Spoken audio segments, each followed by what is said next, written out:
Ayun, what's up mga kaharabas? Kamusta po kayong lahat? Ayun, finally nagkaroon po tayo ng update na kay Raptor, ano? And then medyo nahinto uli ngayon.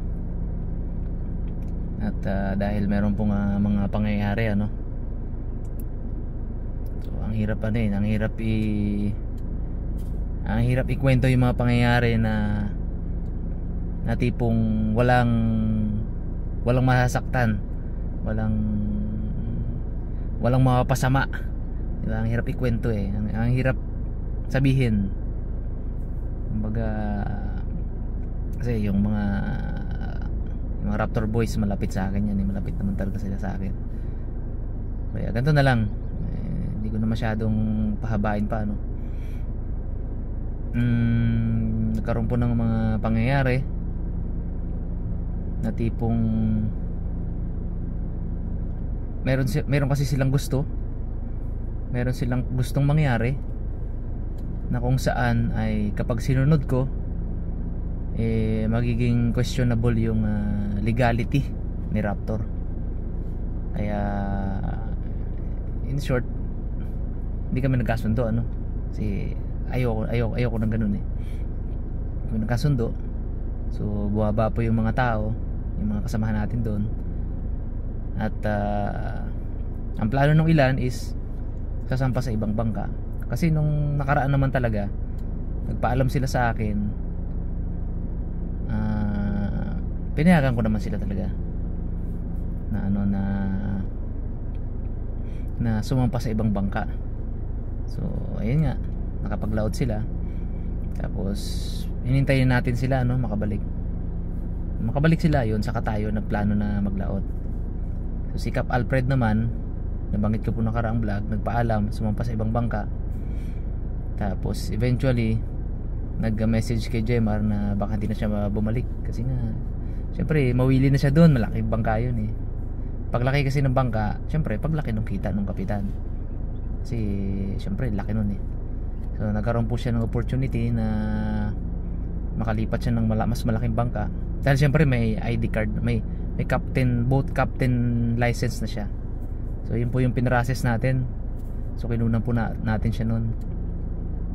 So dahil doon nakapag-apply siya sa malaking bangka, nakalipat siya.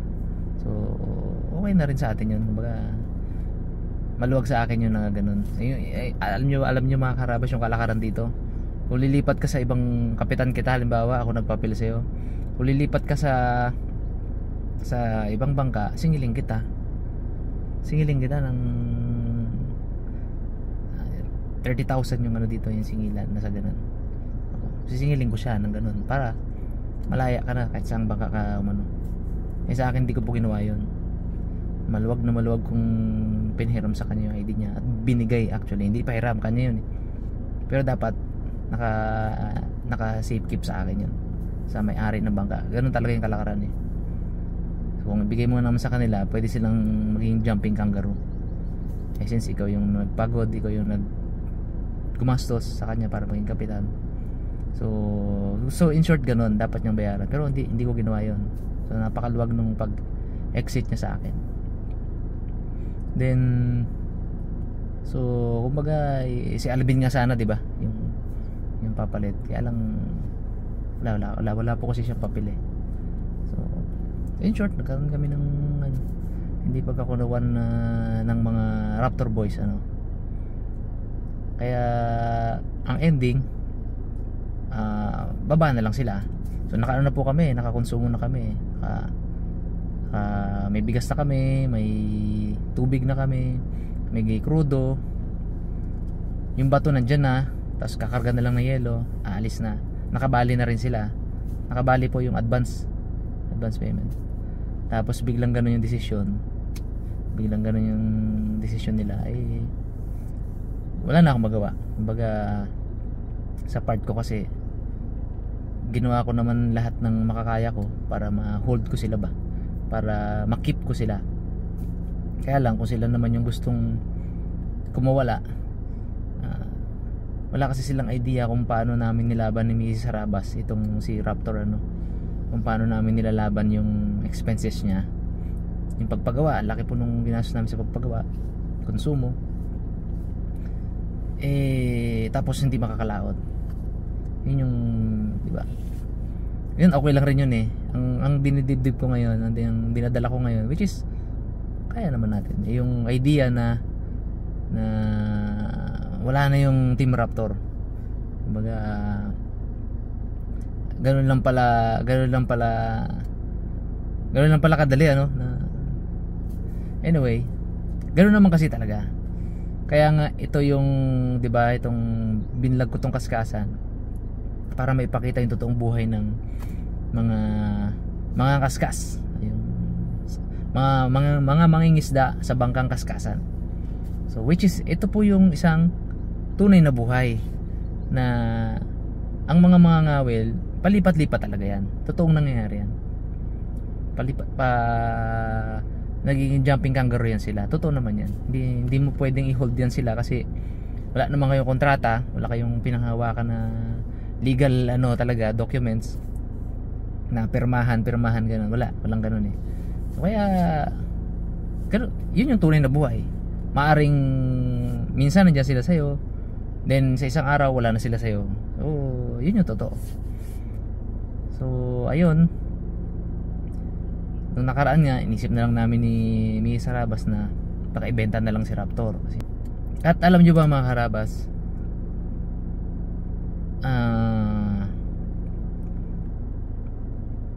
sa totoo lang ewan ko kung nabanggit ko na to sa vlog or hindi pa,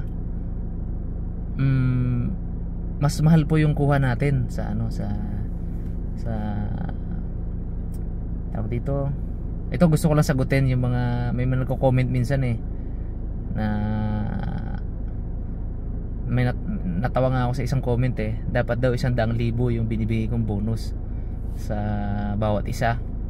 May nabasa akong comment na ganoon So 23 po sila, that's 2.3 million a month. Yun daw dapat yung ibibigay ko sa mga tao, sabi sa comment. Ito naman sagot ko sa comment sa totoo lang halos walang napupunta sa amin ni Mia Sarabas dyan kasi lahat binabalik din namin lahat. Ni minsan nga hindi makover yung maintenance yung expenses, hindi makover. So bakit ganun? Kasi unang-una ibinalik ko sa mga tao yung blessing na yun dahil mataas yung kuha ko sa kanila ng presyo. Mataas yung presyo na kuha ko sa kanila na isda. So imagine, ang kalakaran dito, as in lahat dito ng bangka, kalakaran. Actually nga, baka nga sumasama yung loob sa akin ng ibang may-ari ng kaskasan, di ba? Hindi ako sumunod sa kalakaran So sabi ko naman sa kanila, sikreto lang natin, huwag niyong paalam sa iba. Kaso eventually, kumalat din. Ang kuha ko po ng isda sa kanila, ang kalakaran ay 25 pesos per kilo. Yung mamsa, yung mga tribali, yung mga kulay pink natin, yung mga kanuping, kasi mga ulpot, yung lapu-lapu, 25 pesos po yung kalakaran per kilo. Ang kuha ko sa kanila 60. Kasi sa kaskasan, di ba, konsumo mo lahat, gastos mo lahat, in return sa'yo nila lang pwedeng ibenta yung isda na huli nila. Tapos bilhin mo yun naman yung i-deliver mo ipapadeliver mo sa Manila, ipabenta mo sa Manila. So ang kuha ko sa kanila 60. Imagine yung ilang times nung 25 pesos yung 60 pesos, di ba? Alakaran 25, ako 60 pesos. Sa tercera yon, yung segunda, yung lawian, yung kulay pula, ang kalakaran ay 50 pesos. Ang kuha ko 100, so times 2. Ang banahan naman, yung first class banahan, yun yung tinatawag na primera, ang kalakaran 100, sa akin 150 ang kuha ko sa kanila. So kumbaga talagang nandun na yung opportunity sana, nandun na yung presyo Kung gusto mo ng bilang mga ngaskas, kung gusto mo ng maraming kang maiuwi yung pera, dami yung huli. Kasi nandiyan na yung presyo na nandiyan na yung ano mo na lang, yung isda mo na lang ang kulang, di ba? So napakagandang opportunity na yun. Tapos at the same time meron tayong mga pa-bonus, Di ba? Yung mapapremyo tayo, may pabigas tayo, meron tayong bonus sa YouTube. Siyempre may kaparte rin sila sa YouTube, which is kumukuha nga lang ako ng pang maintenance eh, di ba? So ayun, so in short, halos wala rin naman kaming kinikita. So benta ko na lang sana. So until yan, nagkaroon tayo ng bagong kapitan. Tsaka may natira po sa atin si Nonoy, yung ating madaldal na cameraman, ano, natira po siya. Tawag sa akin, boss, anong plano mo sa akin eh? Sabi ko, ikaw kung gusto magstay ka ako, hindi ko naman kayo bibitawan ka ako eh. Kayo ka ako yung hintayin ko ka ako na kayo yung kusang umalis, di ba? Sabi ko lang magpahinga muna kasi nga wala kaming kapitan. Nagplano yung iba na sasampa sa ibang bangka. So ayan, then after ilang days may nakausap tayong bagong kapitan, tapos sinuning nga nandyan. So naisipan po natin na nagawing Kitangan. Yung kung dati bangkang Kaskasan, yung bangkang Kitangan na.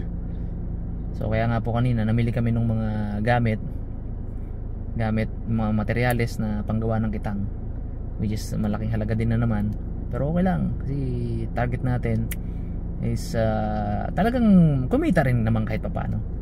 Kasi ang isang negosyo hindi man talaga magtagal yan kung hindi kumikita yung may-ari, di ba? So kailangan ko rin kumita, siyempre kailangan ko rin ng income. So this time nagkaroon ng konting pag-asa. Instead na ibenta ka ako, usap ka ni Misa Rab, instead na benta natin, sige, ano lang natin, yung convert natin sa Kitangan. So kaya nag-iipon puli kami ngayon ng mga bagong tao na yung may experience sa kitang, may experience sa Kitangan talaga. Kasi magkaiba po yung Kaskasan sa Kitangan. Magkaiba yung way nung paghuli nila ng isda. So konti na lang rin naman, mabubuo na namin. Konti lang pong tao ang kailangan namin, 7 lang. Kasi lahat naman kami nasa bangka lang eh. Lahat ng tao pala nasa bangka. So ayun. So sana po ano yun natin, ano, yung baga wala na masyadong speculation, wala na masyadong pakiusap ko lang, wag niyo akong gipitin na magsalita pa ano yung iba pang dahilan, di ba? So as is na yun, okay na yun, tapos na tayo doon, tama na yung explain ko. So okay na yan, yan naman talaga rin yung ano, yung reason, ano. Pero kumbaga ang point ko is sana wag niyo na rin akong gipitin na nasabihin pa lahat kung ano pa man, di ba? Hindi na yun, okay na yun, kasi hindi naman iba sila sa akin eh. Hindi sila iba sa akin. Mahal ko yung mga yon. Sobrang nalungkot nga ako kasi syempre yung ilan doon talagang malapit sa akin. Kumpare ko na nga yung isa doon, di ba? Inaanak ko sa kasal yung anak niya. So masakit sa akin. Kaya hangga't maaari ayoko rin magsalita ng against sa kanila ba. Which is hindi ako magsalita ng against sa kanila, ng isa-isa sa kanila, kasi ayoko naman na, di ba? Ayoko naman na kumbaga yung sugat eh palalimin mo palalo. Nandiyan na nga yung sugat eh. So pagalingin na lang natin. So para kung saan man kami magkasalubong, at least okay kami pare-parehas. So ganun lang.